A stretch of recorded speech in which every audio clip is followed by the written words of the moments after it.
What's going on, everybody? Thanks for clicking on today's video. My name's Paul, and I finally got a chance to sit down and watch Abigail, the new 2024 horror movie.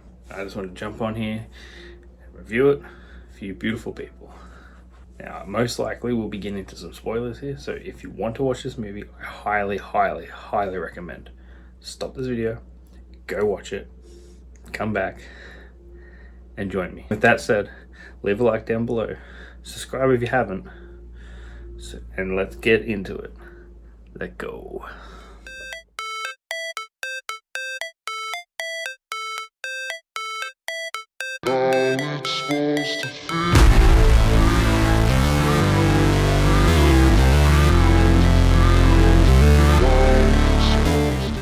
Abigail is the new 2024 horror movie that just came out last month and is from the guys from Radio Silent Productions. They're behind such movies as the last two Scream movies and Ready or Not. This movie had a budget of $28 million and so far in the last month has made $37.5 million off the box office.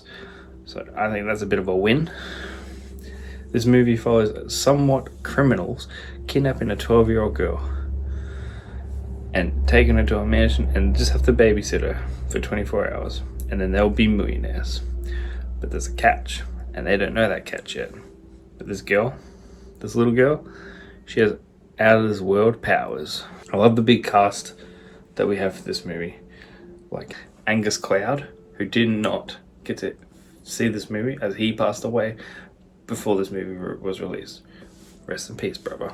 And Catherine Sheridan, she plays our hacker for this movie. Kevin Durand, who's our muscle for this movie, and I love him. Dan Stevens, who I personally think steals this whole movie. Melissa Barrera, who I think is this generation's new Lady of Horror. Exactly like Jamie Lee Curtis was for the older generation, this lady, she's going to be our current Lady of Horror. And last but not least, Alicia Weir, who plays Abigail in this film, and she steals the show. She has a very bright future. Fun fact about her, when she did her audition and showed the directors her dancing ability, they loved it so much that they added more scenes in to showcase her talent for ballet. I love the set pieces for this film, and if you pay attention to every little bit in the background, like the photo frames on her bedside, or even when they're walking around the castle, you'll notice what the hell's actually going on if you pay attention, because that's how I picked up on this. I was very lucky that I came into this film not knowing anything. I didn't watch a trailer, I didn't know a plot, I didn't know anything. That saved me, because for when the surprises start coming, I was shocked and I was in for the ride.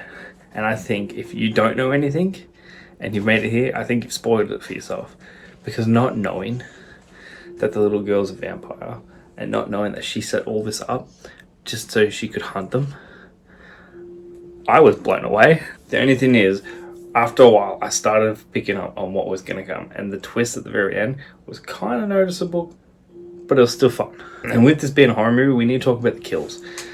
We start off pretty tame, and off-screen death, but as the movie rolls along, it gets more gruesome and twisted. It's a very bloody movie. There's lots and lots of bleeding in this movie and lots of blood.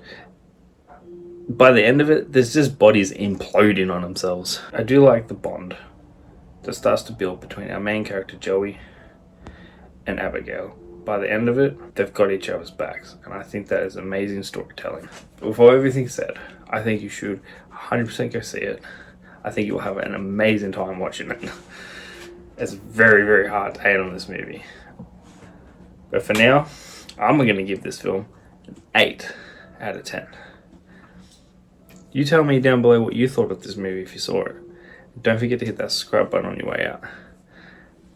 Until next time, be safe, be well. I'll catch you next week. Hey, I like